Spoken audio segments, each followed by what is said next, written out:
Ее жизнь висела на волоске, каждая минута могла стать последней, но человек с большим сердцем и недюжинной выносливостью оказался рядом. Эта вопиющая история произошла в поселке Подун, недалеко от города Братска. Школьник Иван Майоров, как обычно, возвращался домой от друга и решил срезать путь, пройдя через железнодорожного пути. Он делал это не первый раз, но в конце марта его внимание привлекла картонная коробка.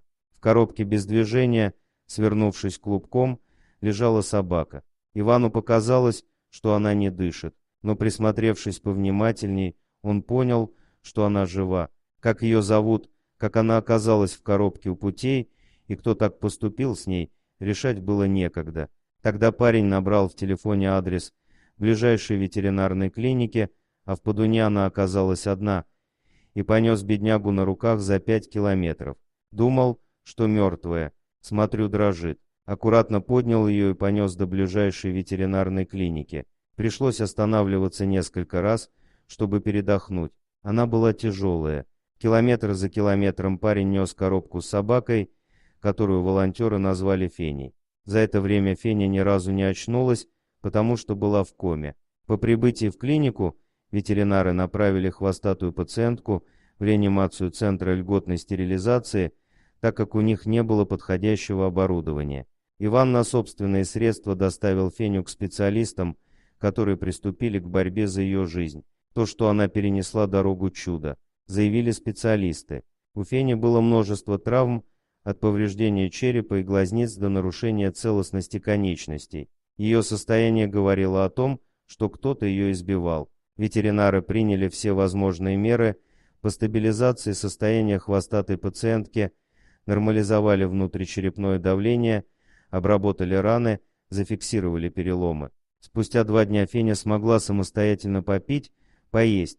Сейчас собака находится в доме у Ивана, ее окружили вниманием и заботой. Но по словам хирурга, лечившего Феню, неврологические патологии, связанные с повреждением черепа, требуют длительной реабилитации, а часть рефлексов может никогда не восстановиться.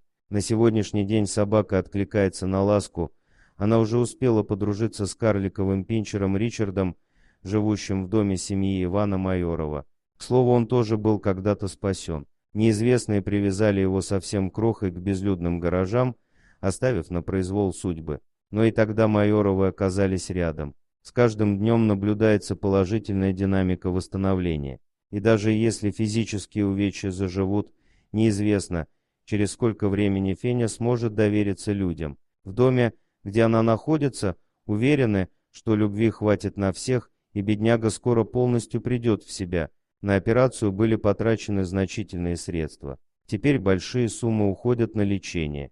Чтобы закрыть долг перед клиникой, Майоровы вложили собственные деньги, им помогали волонтеры, друзья Ивана, но этого оказалось недостаточно. Семья просит помощи среди горожан, а мы попросим помощи у вас, уважаемые подписчики. Иван больше не хочет видеть страданий Феня, а для этого ей нужны лекарства. Собираясь вместе у лежанки Феня, друзья и родственники парня недоумевают, откуда столько жестокости в действиях людей к тем, кто не может постоять за себя.